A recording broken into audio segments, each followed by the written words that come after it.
Welcome to the Swedish House of Finance at the Stockholm School of Economics.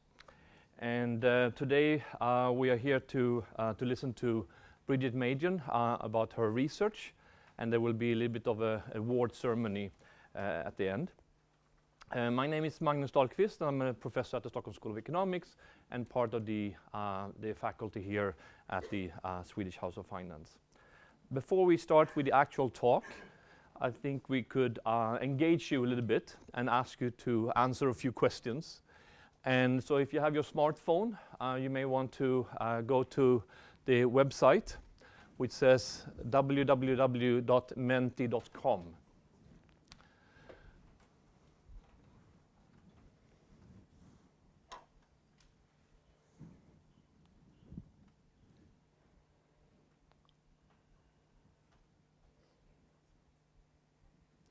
And then there's a code 353357.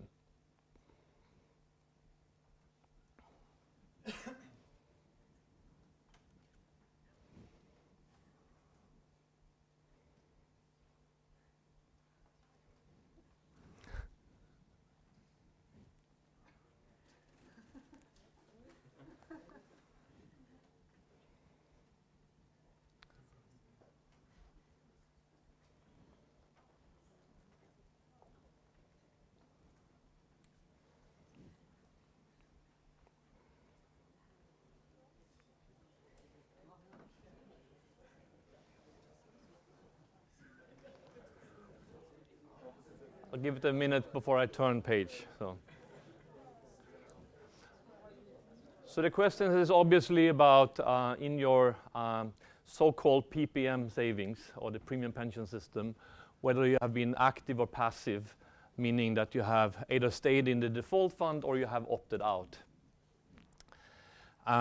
So 30 active, opting out of the default fund, 20 passive.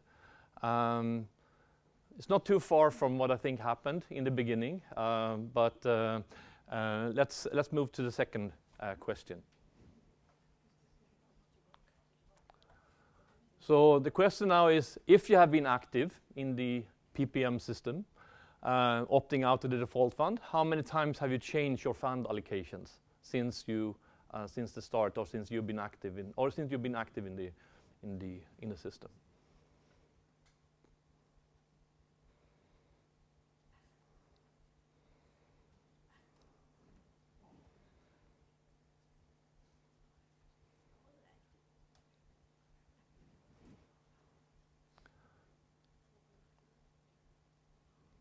So now I should have recalled how many there were in the first page, but it were roughly 30, right?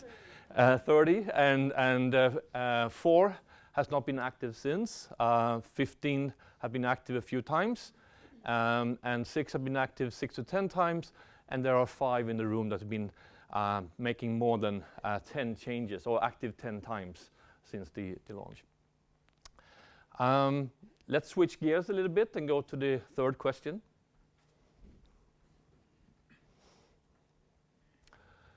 So how have you claimed or planned to claim your occupational pension, your tjänstepension, meaning that once you go into retirement, in what period are you going to have the withdrawal?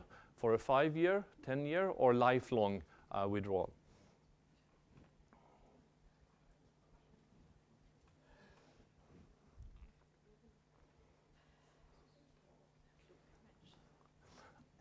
I don't think this room is sort of representing the population.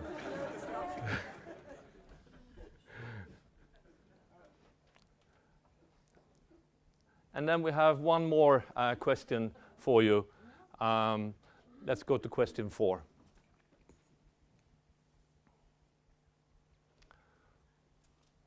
So how do you save for retirement over and above the state and occupational pensions? And you can here have multiple choices. We can check more than one of the boxes here.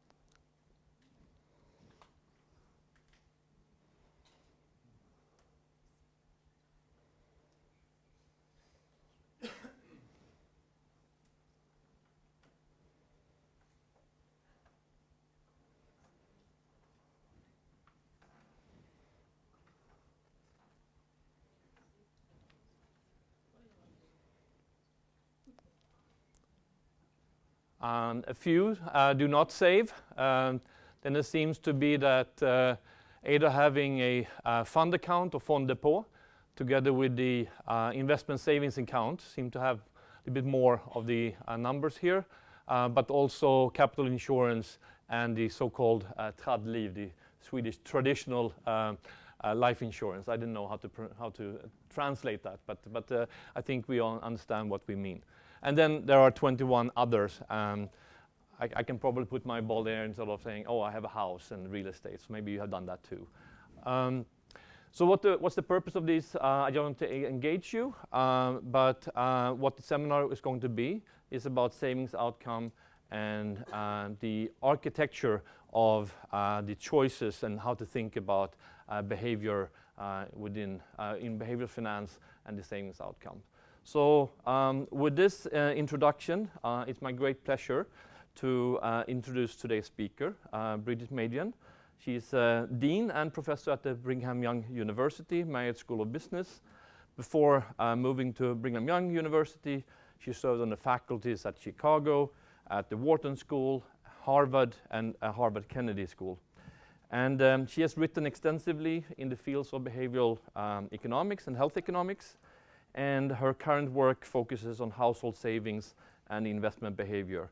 Her work is truly inspirational, and I'm very curious about the talk today about the savings outcome. So please, Bridget, the floor is yours. I should maybe have ground rules here. So we say about an hour presentation.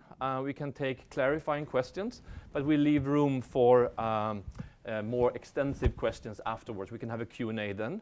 And our goal here is to be done by 5 p.m. And then there will be some refreshments and some finger food outside in the lounge area. So, okay. Bridget, please.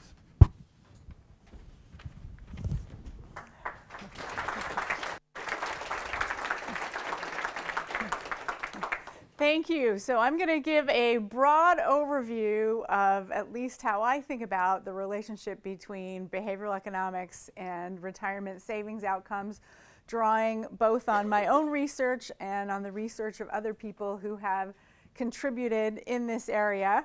I was told that the audience would include a mix of academics and practitioners, and not knowing exactly what level everyone would be coming in at, I thought I would just start off with a quick, what is behavioral economics? At least how do I think about it?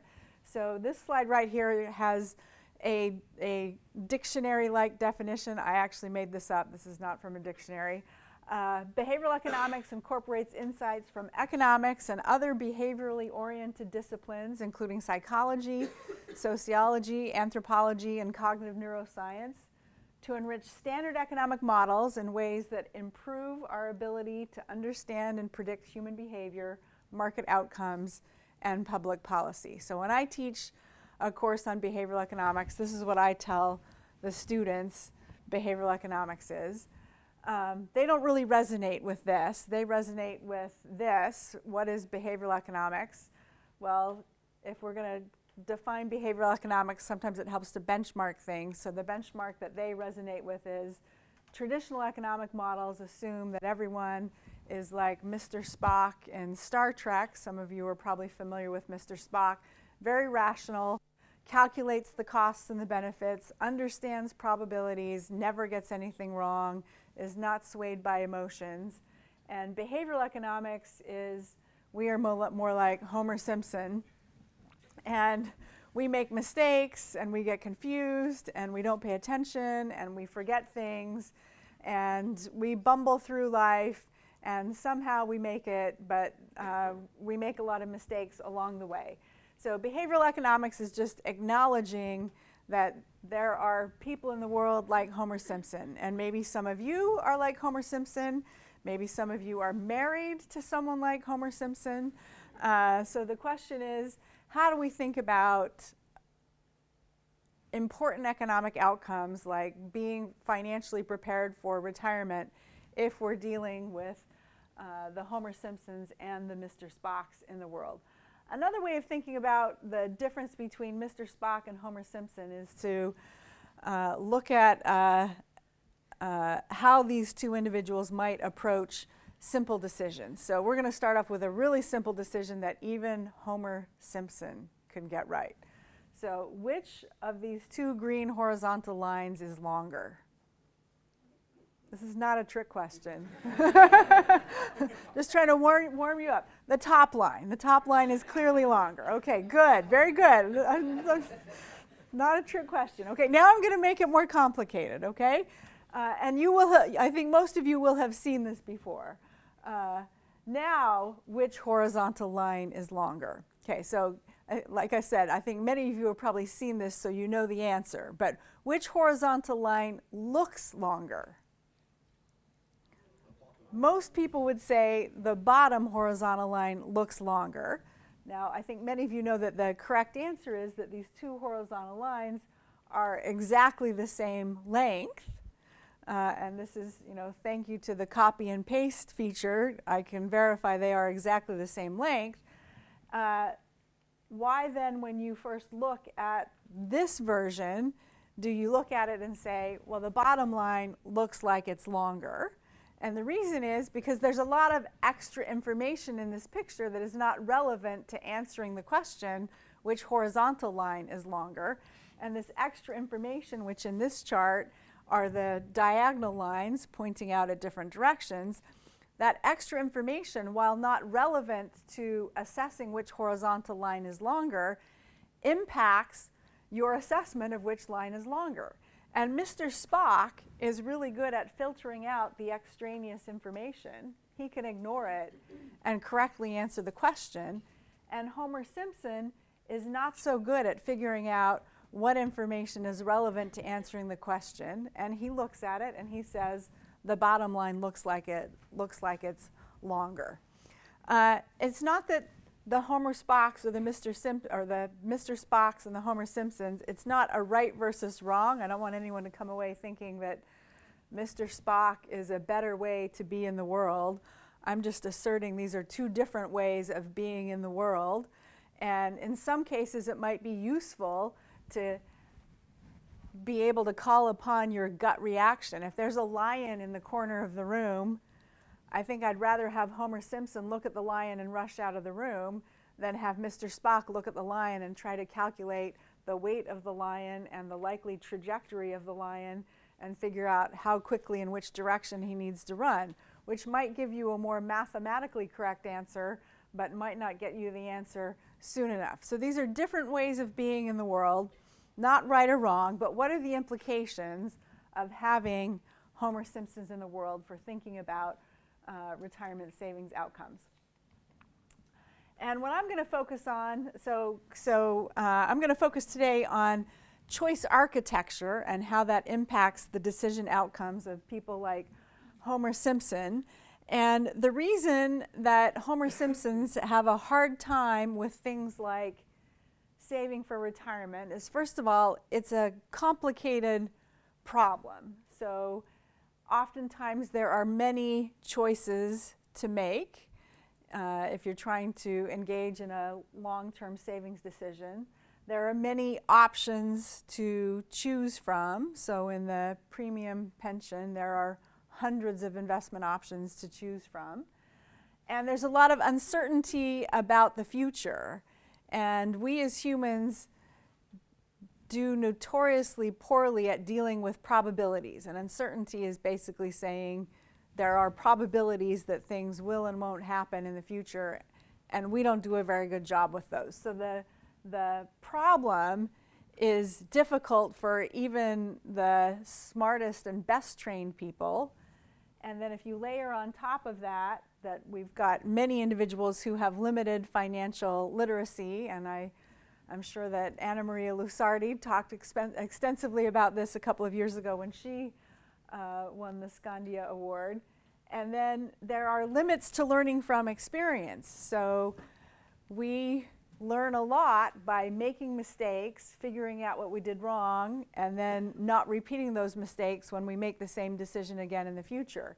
But when we're dealing with something like saving for retirement, there is no learning from experience. You get one chance to do it, and you either do it well or you do it poorly.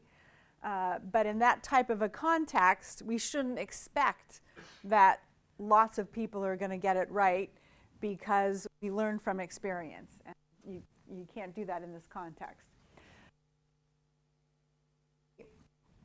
Is how one insight that comes out of behavioral economics, what are the implications of this for retirement savings outcomes?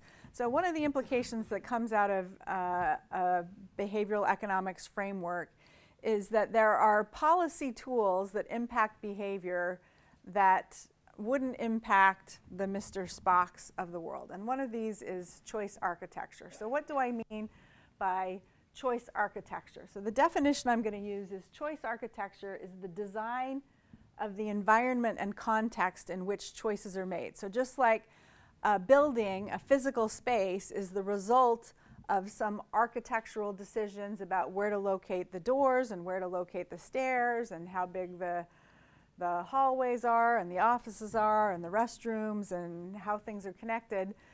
Those decisions about physical architecture will impact what happens in a physical space. It'll impact who you run into, how long it takes you to get from point A to point B, how successful the building is in accomplishing its objective.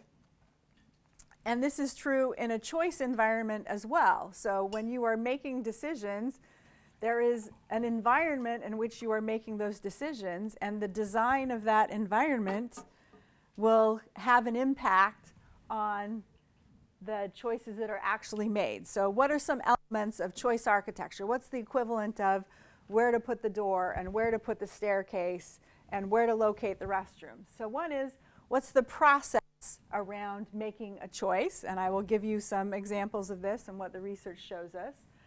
A second aspect would be, what's the structure of the options from which you are choosing? So this could be, what's the number of options you have to choose from? Which order do you see them?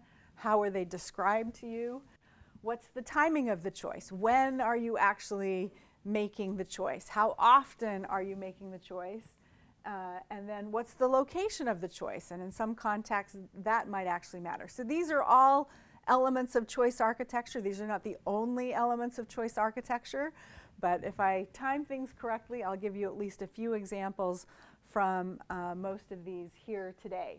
Now, before I jump to choice architecture and retirement outcomes, I wanted to really quickly talk about choice architecture in another context, which I think for everyone should be pretty intuitive, and that is how choice architecture impacts our consumption decisions around food. So as I noted a few minutes ago, one unique characteristic of saving for retirement is you get to do it once. So we don't have a lot of learning from experience.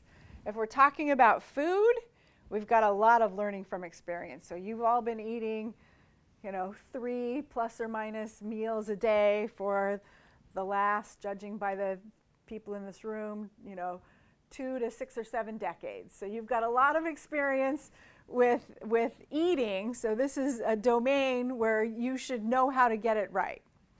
Well, what do we see? In fact, even for people with decades of experience with eating, what to eat and how much to eat is very much impacted by choice architecture. So your decisions about how much to eat are impacted by the order in which you see different food options presented. So if you go into a restaurant and you have a menu, there will be an order in which you see the items you could pick for dinner. And some of those things you will be more likely to pick than others just by virtue of where they are in the menu. So you're going to focus more on things that are at the top of the list, for example.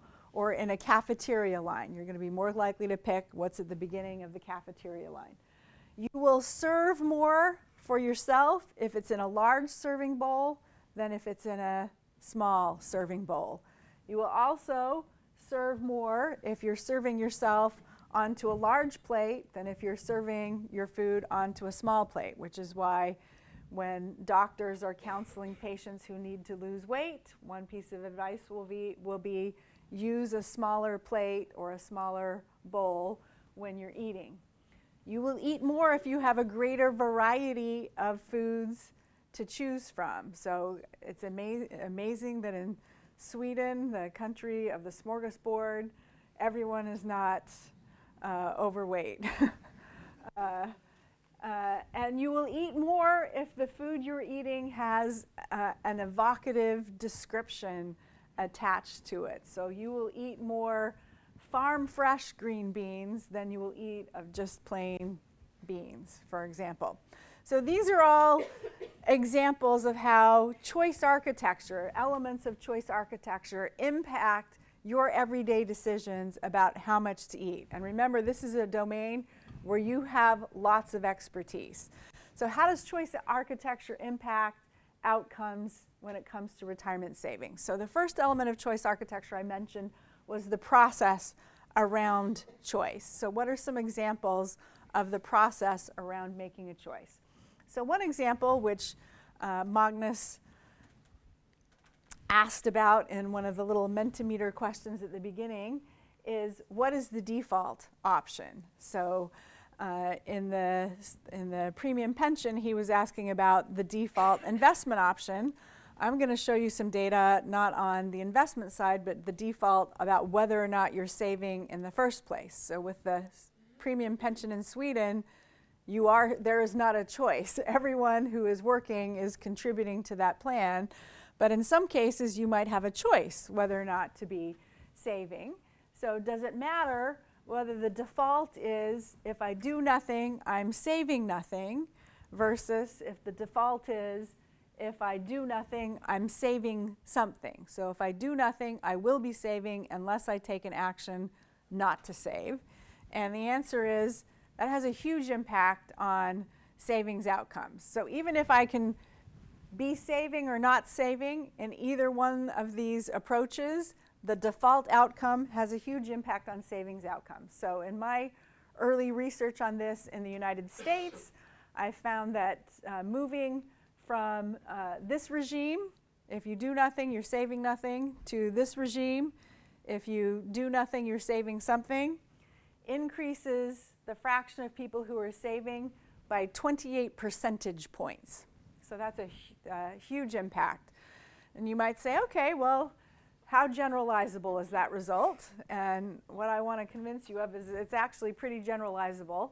So a colleague of mine did a study in Afghanistan 3 or 4 years ago.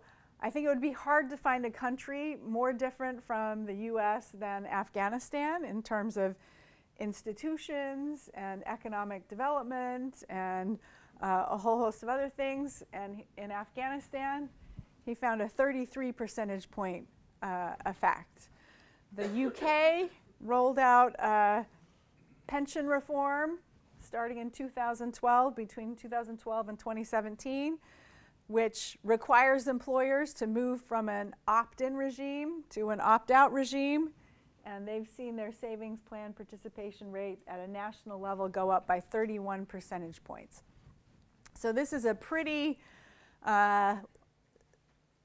economically significant effect in terms of its magnitude, and also a surprisingly generalizable effect in terms of its magnitude as well. Now, in some context, now why does this work so well? Why does automatic enrollment work so well? So I'm going to argue a couple of things. The first one is that, in fact, most people actually want to save. Now, this is a domain where it's hard to figure out what most people actually want, but when you do surveys of people, most people tell you they actually think they should be saving for retirement. So most people want to save, but as I noted earlier, it's a complicated decision. And the complexity in this case, if you have to actually do something proactive to save, the complexity deters people from doing anything. And the result is they don't save, but they want to do it. And automatic enrollment, or moving to an opt-out regime, makes taking an action that most people want to do anyway, it makes it easy. So the reason it works so well is it's aligned with people's preferences, and it's making it easy for people's preferences to actually take effect. They don't have to do anything, and their preferences take effect. So it's automatically and simultaneously tackling several different behavioral biases that have been documented in the literature. So it's overcoming complexity. You don't have to figure out how to save or how much to invest in order to be saving. It overcomes present bias, or the tendency that many individuals have to procrastinate, because if you procrastinate, you'll still be saving. It overcomes bounded rationality or limited financial literacy. You don't have to be an expert to save and do it right. You'll be saving anyway. And it overcomes inattention. If you forget, you'll still be saving. So this is like the magic bullet that solves all sorts of behavioral biases that plague the Homer Simpsons of the world. Now, sometimes you can't just change the default and lead to good outcomes. An approach like this works in certain environments where you've got the right kind of technological context in place, but it's not going to work. It's not going to work everywhere. So what would be another approach, another process, if we're talking about the process under choice architecture, what might be another element of the process that might impact outcomes? So another element of the process would be, can you force people to make a choice, or can you let them procrastinate? Okay, so procrastination, you could think of procrastination as choosing not to choose, or choosing not to choose today. So what would happen if you actually force people to make a choice today? So that, let's say, since we're talking about savings, that choice could be, I want to save for retirement, or that choice could be, I don't want to save for retirement. What happens if you force people to choose? And the answer is savings rates go up. So if people have to opt in to saving, at a large company that I studied with my collaborators, we found a savings rate of about 41%. 41% of employees were saving. So you might look at that data and say, well, less than half of the people want to save. Or you might look at that data and say, less than half of the people want to save and have actually done something about it, and the other 59%, we don't know whether they don't want to save or whether they want to save but they just haven't gotten around to it yet. So what if we force them to make a choice today? So procrastination is not an option. Now we get 69% of them to save. And my interpretation would be the 28 percentage point difference here. These are the people who want to save, but they have procrastinated. So procrastination is a big deterrent to saving for retirement. And that procrastination could result because people forget. It could result because the choice is complicated. This doesn't tell us what's the mechanism driving the procrastination, but I think what it is telling us is there's a large chunk of people who want to save, but for whatever reason don't get around to actually implementing their good intentions. But when we forestall procrastination as an option, they in fact will save for retirement. Okay, another process element, and this is from a study done by Anna Maria Lusardi, so she may have talked about this a couple of years ago. Another process element that might help people overcome procrastination is helping them to make a plan to go through the actions they're going to need to go to sign up to save. So this is an illustration in small print that none of you can read of a planning aid that gives you the steps you're going to have to go to sign up to have some of your pay directed into a savings plan, and how long it's going to take for each of these steps and what you need along the way. And what they find is that without the planning aid, 29% of people sign up for their employer's retirement savings plan, and with the planning aid, that number goes up to about 43%. And that's the planning aid. This is a low-cost, extremely scalable, not very technologically sophisticated intervention. Okay, another element of the process that might help facilitate savings outcomes is helping individuals to picture what they might look like when the decision they make today is going to be relevant. So if I take a 20-something-year-old and I'm asking him to make a decision about saving for retirement, he might be more responsive to that if he can actually visualize what he's going to look like at retirement when he's going to feel the consequences of this decision that he's making today. So Hal Hirschfeld, who's at UCLA, has an interesting study where he brings people into the lab. They take a picture of the study participants, and then they run the picture through a software program that takes your face and ages it to show you what you might look like 10, 20, 30, 40, 50 years into the future. So they bring people in. So here's actually, this is Hal from UCLA, and this is his face turned into a little computer avatar as he is a young man. He's a young man right now. And this is what the computer says he's going to look like when he reaches retirement. And the question is, how do the savings outcomes of individuals differ if they're making the decision as their younger self or making the decision as their older self? And what he finds is that when you ask people how much of your current pay are you willing to allocate to retirement savings, if the avatar making the decision is your current self, individuals on average are willing to save about 4.5% of their income. And if the avatar is your future age self, then they're willing to save about 6.2% of their income, which is a pretty decent sized effect off of that 4.4% baseline. So here's me today. Actually, that picture's about 3 or 4 years old.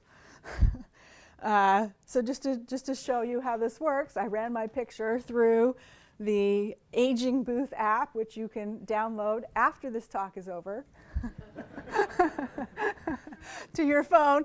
And this is what the app tells me I'm going to look like in 20 years when I reach retirement age. Now, it's anyone guess how good this will be, but that's actually what my mother looks like today.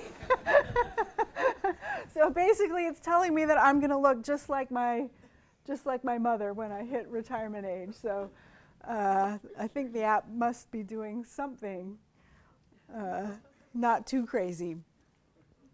Okay, the next element of choice architecture that I mentioned was the structure of the options. So one element of the structure of the options would be how many options are there to choose from.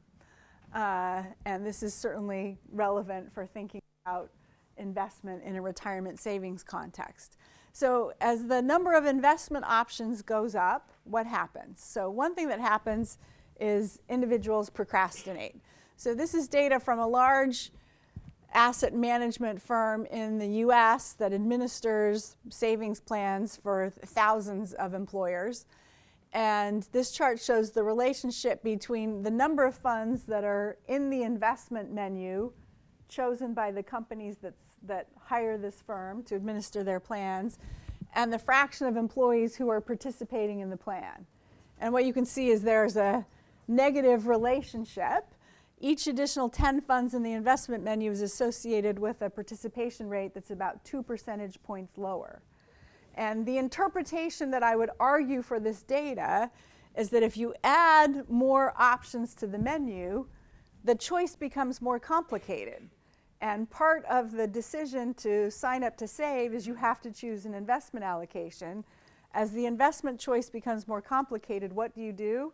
You procrastinate, and the procrastination shows up as a lower participation rate. So making the decision more complicated, in this case with more investment options, leads to procrastination. The next broad thing that complexity leads to is it leads to attempts to simplify. So when choices become complicated, we want to find ways to make them easier. And one way we do that is by adopting a variety of different heuristics or by focusing our attention on a subset of the options. So how does this play out in practice? So when we've got more investment options to choose from, we procrastinate. If we get around to actually making a choice, what happens? We give more weight to the default option as the choice becomes more complicated. So that's a heuristic, give more weight to the default option. So this is data from Sweden. This is data from the premium pension, and on the y-axis we have the fraction of new participants in the system who are making an active choice about their investment allocation. And this is the first year of the system where there was a lot of publicity and 2/3 of the people made the choice, and that lined up with the answers to the survey at the beginning of this session. So this bar you can't really compare to all of the other bars. But these other bars are then new entrants to the system who I think are more comparable to each other over time. And what's happening over time is the number of investment options that are in the menu that you can choose from is increasing. And it started out with 465 funds, and my understanding is that today it's close to about 1,000 funds to choose from. And you can see as the number of investment options has gone up, the fraction of people who are making an active choice is decreasing significantly. And if you're not making an active choice, what are you doing? You're sticking with the default option. So one simplifying heuristic is, as the number of choices go up, I'm going to stick with the default option. And this data would certainly be consistent with that. Another thing individuals do is they will give more weight to things that are familiar. So this is called home bias in the literature. So you'll give higher weight to investment in local firms that are close to where you are. You'll be more likely to invest in employer stock because you understand the stock of your own employer. And you'll be more likely to invest in companies that are located in your country of residence and less likely to invest in foreign firms. You'll be more likely to invest in options that are easier to evaluate. So that's another simplifying heuristic. So this is data. I'm going to show you data from an experiment done by Sheena Iyengar and Amir Kamenitsa. They brought subjects into a lab and they said, we're going to flip a coin and you have to pick from a set of payoff options that will determine how much you get paid, whether the coin comes up heads or tails. So some subjects were given a set of 3 payoff options. So you're supposed to pick one of the rows in this table, and the row in the table you pick will determine what payout you get if the coin comes up heads versus tails. So you can see in this payoff table, the first row there's no risk involved. You're going to get $5 regardless of whether the coin comes up heads or tails. So there's no risk, and the math involved in figuring out the expected value of this payoff row is trivial. Okay? And then the other 2 options involve both more risk, but they also give you a higher expected value, but calculating the expected value is a little more complicated. People are not really good at math that involves division. So calculating the expected value of 50% of 0 or 50% of 1350, that's a little more complicated, and people have a more difficult time with that. So half the subjects are given a payoff matrix with 3 options, and half of them are given a matrix with 11 options. Now, these 3 options all show up over here. So the top row's the same, the bottom row's the same, and then the middle row's in here somewhere with a whole bunch of other things. And as you go from the top to the bottom, the expected value is increasing. The risk is also increasing. So what happens to the choices that people make?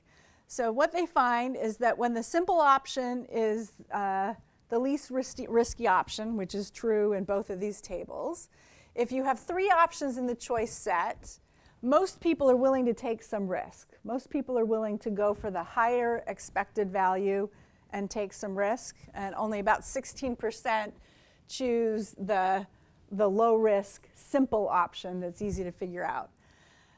If you give people the large choice set, now 64% of people choose the simple option, $5, $5. Now, from that experiment, it's hard to know, are they choosing the simple option or are they choosing the least risky option, because those are the same thing.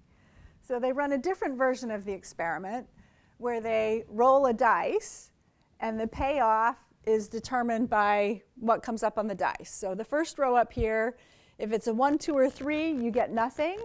And if it's 4, 5, or 6, 10, 10, 10.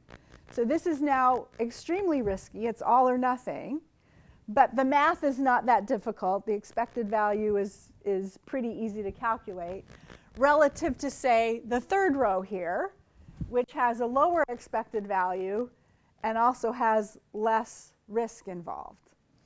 So some subjects are given 3 choices, and some subjects are given 11 choices once again. I think I'm standing too close to that speaker. We'll move over here. In this case, the simple option is the most risky option. So what happens? This is the same chart. This is from the coin toss. Okay. How does this compare when the simple option is the most risky? If we have the small choice set, the data is exactly the same. Most people are willing to take some risk. And now when we give people the large choice set, what happens? People once again glom onto the simple option, 0 versus 10.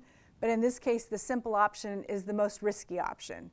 So between the 2 studies, the implication is that when the choice becomes more complicated, people focus on the subset of options that are easiest for them to evaluate and much more likely to ignore the options that are more difficult to evaluate. Okay, another heuristic, if you can't evaluate all 1,000 options in the premium pension plan, which options do you focus on? You focus on the ones at the beginning of the list, and you focus on the ones at the end of the list. And the data that backs that up actually comes from the investment choices in the Swedish premium pension. And then finally, you will focus on the size of different categories as signals of how to invest. So if there are, in the 1,000 options, if 500 of them are equity funds, then you'll invest half of your money in equities. If 800 of them are equity funds, you'll invest 80% of your money in equities. So these are examples of heuristics when it comes to asset allocation. There are some other interesting simplifying heuristics that people use when it comes to making savings outcomes. This chart right here shows the future value of 1,000 kroners invested today. And this first line right here is the value if interest doesn't compound. So if you had a 10% interest rate and you don't get interest on your interest, you're just going to have a simple line that's increasing at 10% a year. Now, in the real world, if you invest in something, you will get interest compounding. You'll get interest on your interest. That's a good thing for the investor, but it means that your future return is going to look more like this exponentially increasing growth curve, which is great, because look how much better you are with interest compounding. But the problem is that people can do okay with this math. People have a really hard time with math that involves exponents. So when it comes to math, people don't like division, they don't like exponents, okay? So a heuristic that people use, a heuristic used by people when they're thinking about how much their investments will grow over time, is anchor on the blue line, because you can do the blue line relatively easily. You realize that it's too low, so you adjust, and people correctly understand the direction they need to adjust, but the adjustments they make are incomplete. Okay, so they adjust in the right direction, but they don't get all the way there. They do a better job when the time horizon is short, because these 2 lines are closer together when the time horizon is short.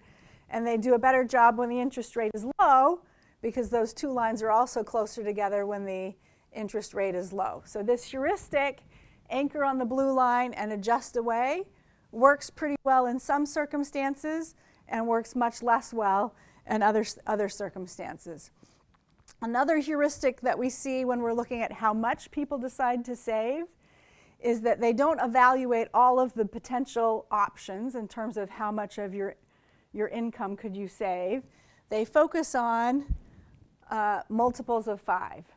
So they focus disproportionately on saving 5% of their pay, 10% of their pay, 15% of their pay, because those are nice round numbers. Nobody's thinking about saving 11% of their pay or 13% of their pay because no one wants to deal with that kind of math. So this would be another heuristic. Deal with nice round multiples of 5. Okay, another aspect of the structure of the options that people have in the savings domain are things like interest rates or fees portrayed to individuals as percentages, and a lot of things in the financial world are percentages, or are those translated into actual currency units that people understand? And there's been a number of studies that suggest that people make better decisions if you construct a context where there's an objectively better or a worse decision. So here are 4 savings accounts to choose from, and the only difference is the interest rate that they are paying, or here are 4 loans that you could use to purchase your house, and the only difference is the interest rate. People do a better job if you translate the percentages into actual currency units that are relevant, rather than if you give them that information in terms of percentages. Okay, last example for the structure of the choice is how are the various options presented to you or described to you? So one relevant piece of information in thinking about saving for retirement is how long do I think I'm going to live? If I think I'm going to live to be a very old age, my retirement savings needs are going to be significantly higher than if I think I'm going to die pretty young. So if you're trying to help people figure out how much to save, you might want to know, well, how long do they think they're going to live? So one way you might try and get at that is to ask the following question: what is the chance that you will live to age 65, age 75, age 85, age 95? Try and figure out, how optimistic are they that they're going to live to be an old age, and that would give you some data with which to gauge their life expectancy. Now, you could reframe this question a little bit, and you could ask the following very similar but slightly different version: what is the chance that you will die by age 65, age 75, age 85, age 95? Now, these questions are 2 sides of the same coin, right? So if I have a 60% chance of living to age 65, then I have a 40% chance of dying by age 65, right? I can invert these numbers and I can make them comparable to each other. Okay, so if we plot the answers to this question right here from a large sample of people asked this question, I'll get a probability of living to each of these ages as shown in this chart. So it's going down. People understand that the likelihood that they're going to live to 95 is less than the likelihood they're going to live to 65. So these are the answers you get if you ask, what's the chance you're going to live to these ages on the x-axis? What do I get if I ask, what's the chance that you die by? But I have to take the die by answers, and I'm going to subtract them from 100. So I have them on the same scale. So I'm going to take, someone says I've got a 20% chance of dying by 65. I'm going to plot it on this chart as an 80, because that's an 80% chance of living. Everyone with me? Okay. What do I find? People are much more pessimistic about their life expectancy if I ask, what's the chance that you will die by a certain age? What's the mechanism behind this? Well, the mechanism is the way you ask the question triggers different things psychologically when people are thinking about the answer. So when you ask, what's the chance that you will live to a certain age, people start thinking about all of the friends and family they have that have lived to be a very, very old age, and all of the healthy behaviors that they engage in that might lead to them living a very, very long and fulfilling life as well. And when you ask people, what's the chance that you will die by a certain age, now they think about all the people they know who died earlier than they should have from cancer or an accident or any other thing, and all of the unhealthy behaviors that they're engaged in that might lead them to die an untimely death. And those differences in the thought processes lead them to be more pessimistic about their life expectancy as a result of how you ask the question. A final aspect of the structure of the options comes from a really interesting savings experiment in India. So this, unfortunately, I did not do this study. Unfortunately for me, I did not do this study because I really like it. So this was a study done to try and see if you could get low-income manual laborers in India to save. And these are individuals living in a rural part of the country where there is no access to the formal banking system. So there are no actual banks where people are going to save. The savings technology in this setting is a literal envelope. You put your money into an envelope, and that's how you save. So researchers went in and they tried a couple of different things to see what would work to facilitate higher savings among these lower income households. So one was they set a savings target for everyone in the study. And some people had a low savings target, 40 rupees a month, and some people had a high savings target of 80 rupees a month. So every week when they got paid, the researchers would take either 40 or 80 rupees out of their paycheck and put it into a literal savings envelope, and the employees were then sent home with the savings envelope and with the rest of their wages in cash, but the savings had been segregated into an envelope. Another intervention they tried was, well, does it matter if we give you your savings in one envelope, a single account, if you will, or what if we split the savings into two different envelopes?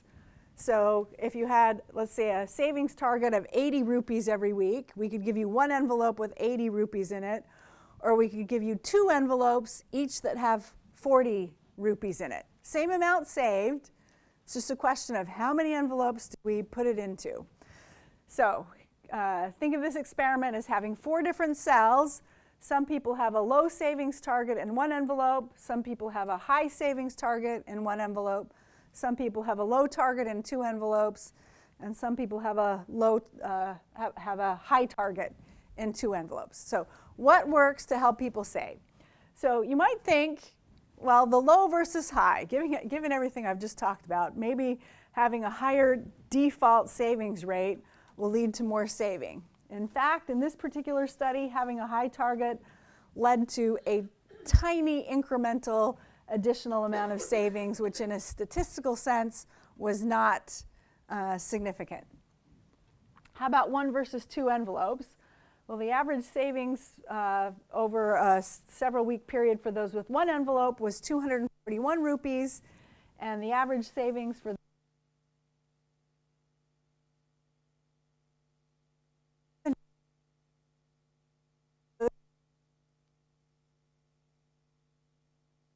that helps facilitate long-term asset accumulation in the study. And the answer has to do with what's the likelihood that you have to open one of these envelopes. So remember, these are low-income households, and when life happens, and if you're a low-income household, life happens frequently, then you open an envelope to draw on your savings. That is, in this study, the purpose of the savings. We're not talking about saving for retirement in envelopes. We're talking about saving for short-term daily emergencies. So what's the likelihood that you have to open an envelope if you have a low savings target in one envelope? It's 64%. So pretty high likelihood that life happens and you need to tap into your savings. If we give you a high savings target, you've got lower take-home pay every week.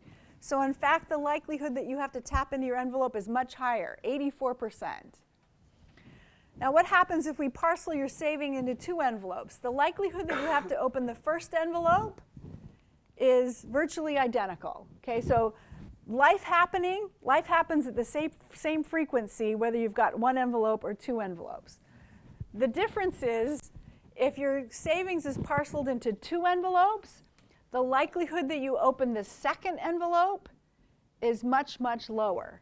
So when your money is all in one envelope, what happens? Life happens, you open the envelope, and what do? You consume everything. And when it's in two envelopes, life happens, you open the first envelope, you consume everything in the first envelope, but with some probability, you're able to leave the second envelope alone.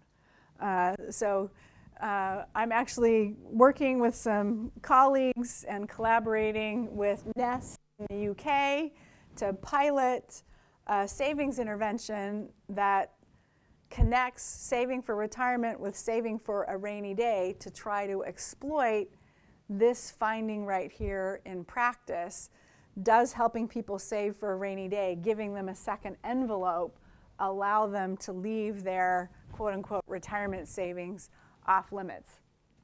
Okay, the last thing I want to talk about is the timing of choice, and a couple of points I want to make here, although I think this is an area where a lot more research probably can and should be done. So the first study I want to talk about is a study where individuals were presented with a really simple way to sign up to save.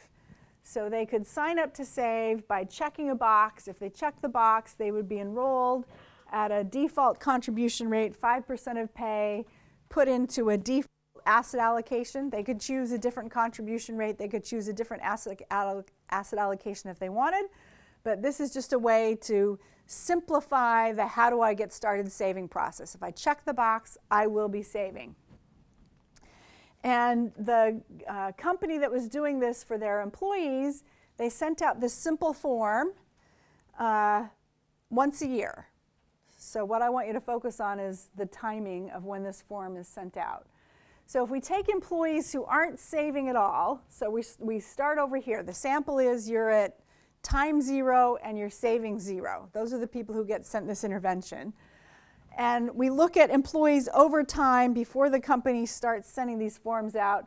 This is the evolution of the savings rate for these employees who weren't saving initially. So you can see after 3 years, about 22% have signed up for the savings plan. So the question is, what happens when the company starts sending out these simple enrollment forms?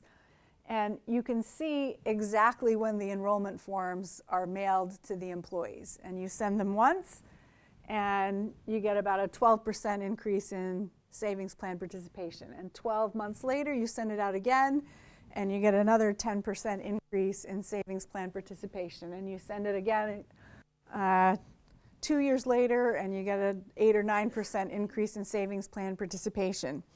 So the timing matters, and when you're approaching someone about saving today, they may or may not be paying attention today, or the timing may or may not be right today, but that doesn't mean that if you come after them a year later, you're going to get the same answer. In fact, you might get a different answer, and you can see that after 3 years, the fraction of people who are saving is twice as high just by repeatedly going after them. So I think we need a lot more research into the timing of how we approach individuals with an option to save or change their investment allocation or things like that. A couple of other interesting and provocative areas, and we don't have a lot of evidence, but I think these are things we're thinking about.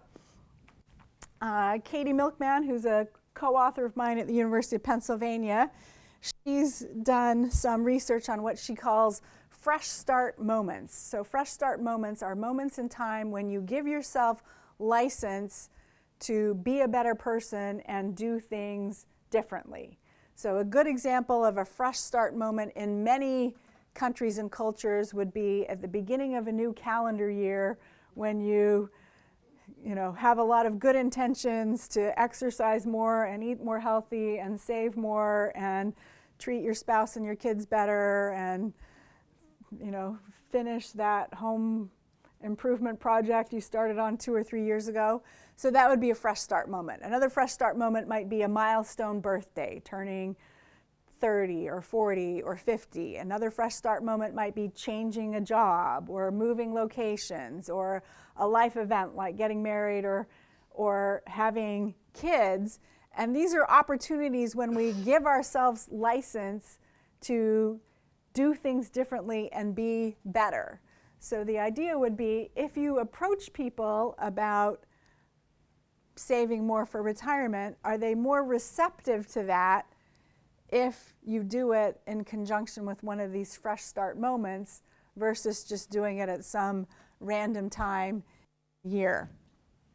Another aspect of timing that I think could matter, and I've got a graduate student at Harvard who's working on this, is when in the calendar month do you reach out to individuals with opportunities to think about saving? So we know that individuals aren't getting paid on a daily basis. They're getting paid at some lower frequency. In my case, I'm getting paid once a month. Some other people, I don't know how things are done in Sweden, but common things would be twice a month or once every 2 weeks. Those are pretty typical pay cycles. Is that? Once a month would be the norm for the people in this room? Okay, yeah. And people don't spend their money down evenly within the month. So we tend to see a lot of spending at the beginning of the month, right after people have been paid, and then it declines over time.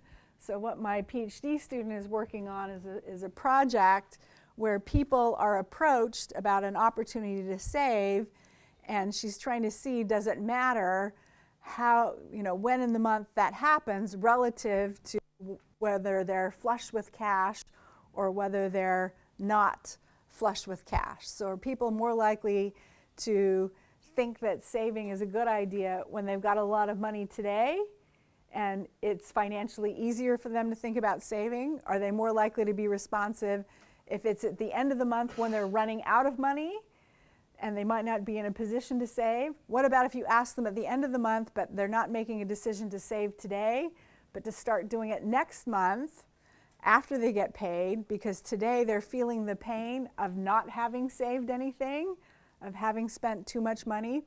So I think these issues around choice architecture and timing are something we don't actually know a lot about when it comes to savings decisions, but I think there might be some interesting correlations in outcomes and the timing of when we approach people with decisions. So, conclusion,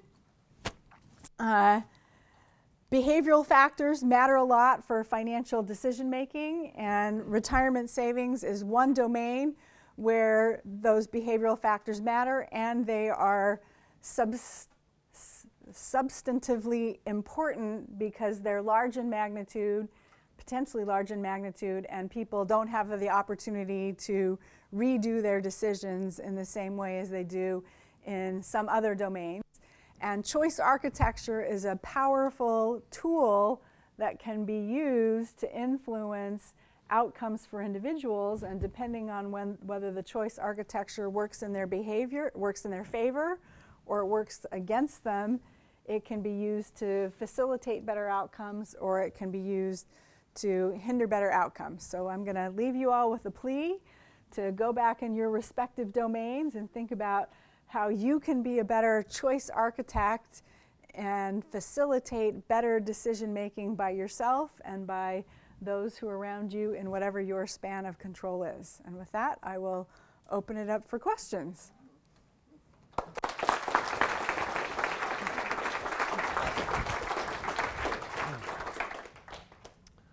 So we have room for questions. We have 2 microphones, so please raise your hand if you would like to ask something. Yes. Maybe it could be nice to say your name and where you're from, so to speak. Yes, my name is Per Andelius, and we're from originally, or No, I'm thinking about Bromma, Stockholm.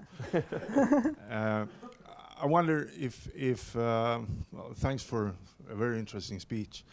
Wonder, shouldn't pensions also above the Social Security be mandatory, because it must be very costly to deal with all these problems. Getting people to take initiative for their own. Also that you have the different perspective from when you're very young and you don't see the problem. And when you see the problem, you're probably too old. Isn't society served by this being mandatory and also having a tax base for all the people? Yeah, so I would actually reframe the question and think about it a little bit differently, which is, how generous do you want the Social Security system to be? And the presumption is that you want a piece of it that is mandatory, and then the question is, how generous, how large should the Social Security system be? And then what do you want on top of that for people who might need additional retirement savings above and beyond whatever is being mandated and provided for by the government? And we see a lot of variation if we look across countries. We see a lot of variation in how generous the Social Security or the first pillar government system, is, and there could be good reasons for that, but the fact that there is so much generosity, I think, is what raises the question, like, you know, how generous should it be? The U.S. is on the low end, so that's the context I'm coming from. I think historically, I don't know where Sweden is, I think historically Belgium and the Netherlands have been extremely generous relative to most other developed countries, and then there are a bunch of countries in the middle. So I would agree, yes, I would say yes, you want some sort of a mandatory system, but do you want the mandatory system to replace 40% of pre-retirement earnings, which is what's happening in the US and Japan? Do you want it to replace 80%? Is it somewhere in the middle? And then what do you want on top of that?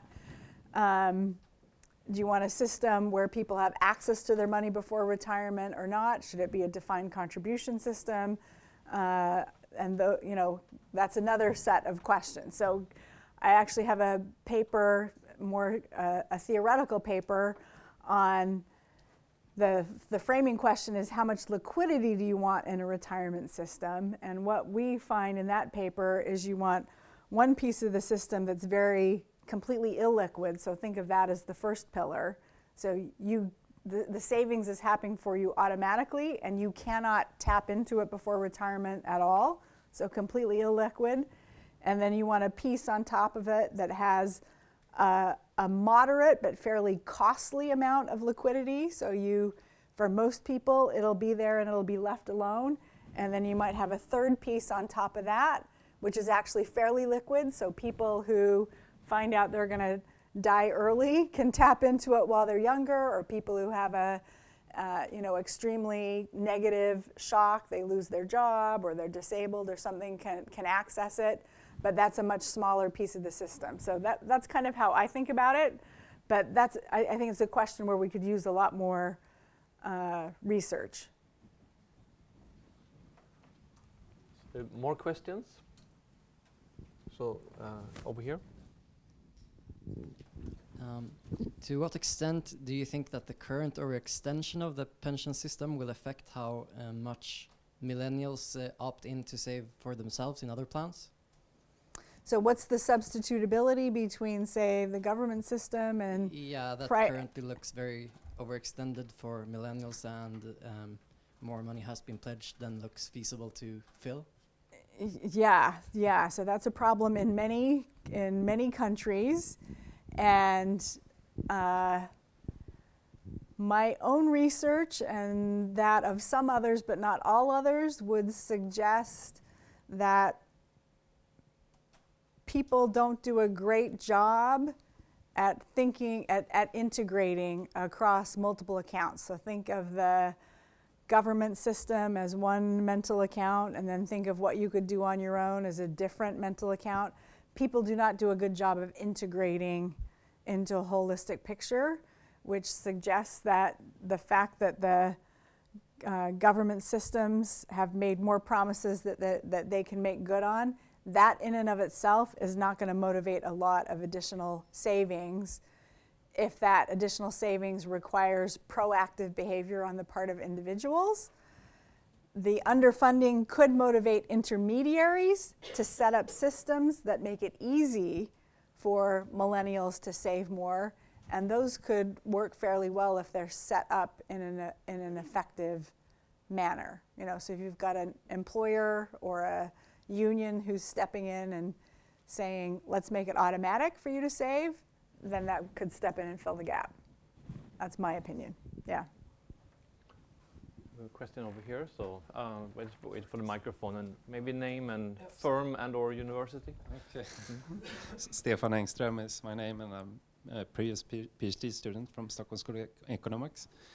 I was wondering, what's the optimal number of funds in the premium pension system?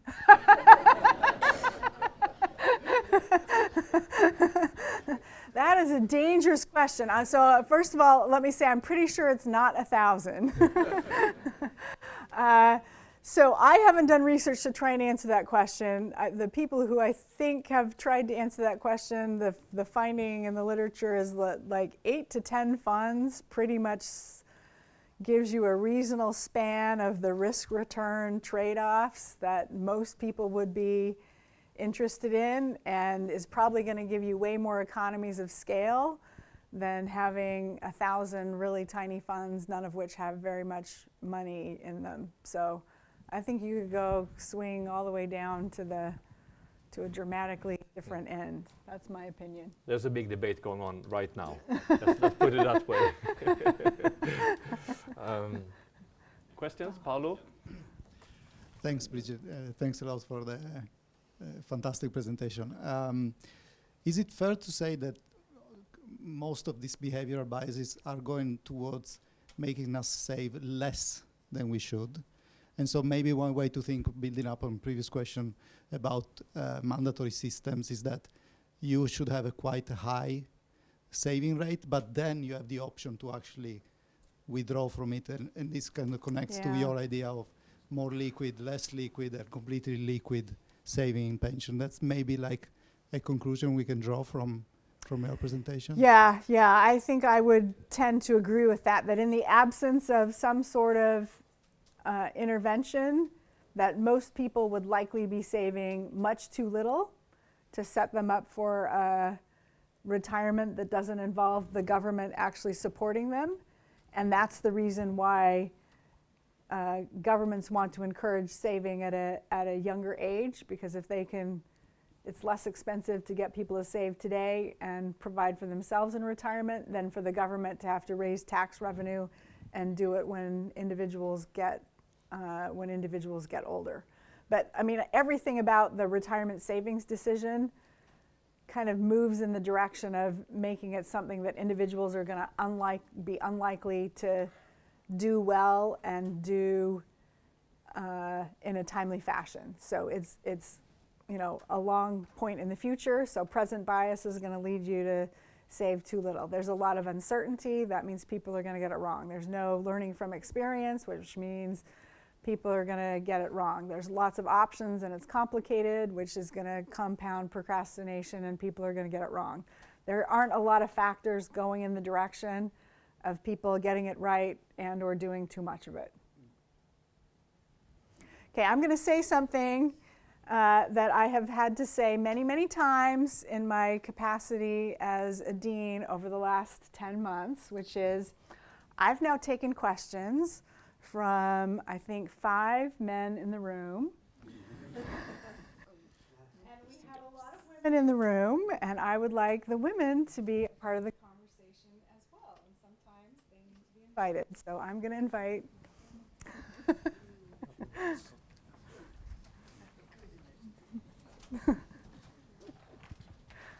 So my name is Moa Langemark, and I'm working at the Ministry of Finance here in Sweden. And I would like to thank you for a very good presentation. And I would like to ask you what kind of measures you would suggest to make consumers make more well-informed decision on the financial market, and as well to make them make more sustainable investment options on the financial market.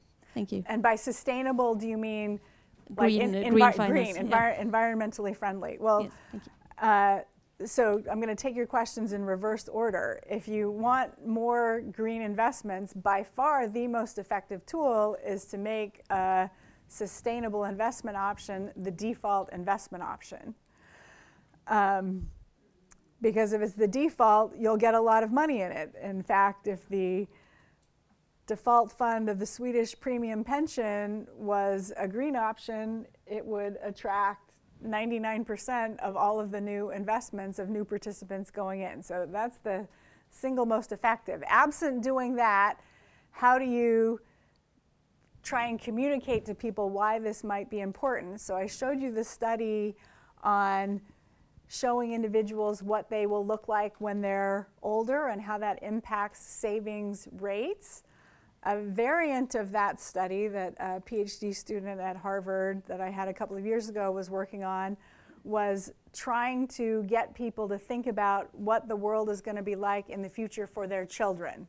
So it's not taking your face and showing you in the future, but trying to get people to articulate, what do I want for my kids 20, 30, 40 years in the future? And I don't remember what she found because I laughed.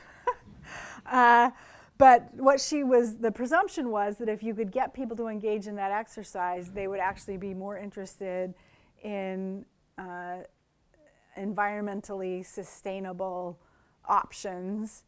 And I don't think she was looking at investments. I think she was looking at trying to get people to undertake other environmentally friendly actions. But if they work in other domains, I'm not sure why they wouldn't work on the investment side.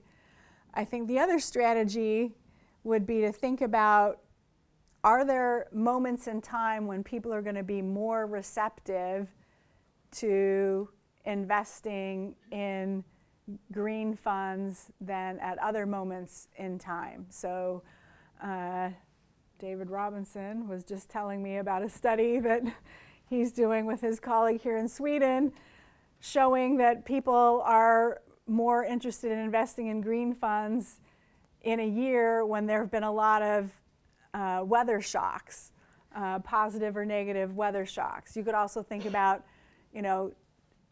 days of the year when people might be more interested. So in the US, there's Earth Day. I don't know if Earth Day is celebrated everywhere on the earth, and that's why it's called Earth Day. Are there moments in time where you can send that message and people are more responsive to it? So this ties into what I was talking about at the end about timing. I don't think we've done a lot of research into when people are when in event time, people are more or less responsive to certain types of appeals about what they could or could not be doing in the financial space. But I suspect that there are more things there than we know about. We just haven't researched them. So that's how I would be thinking about it. All right, I think that's a good ending of the Q&A today. And thank you very much. Okay, thank you.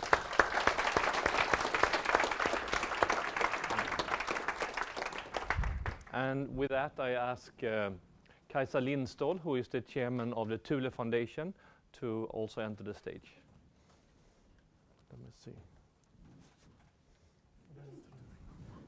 Kajsa, you need a microphone, just a second.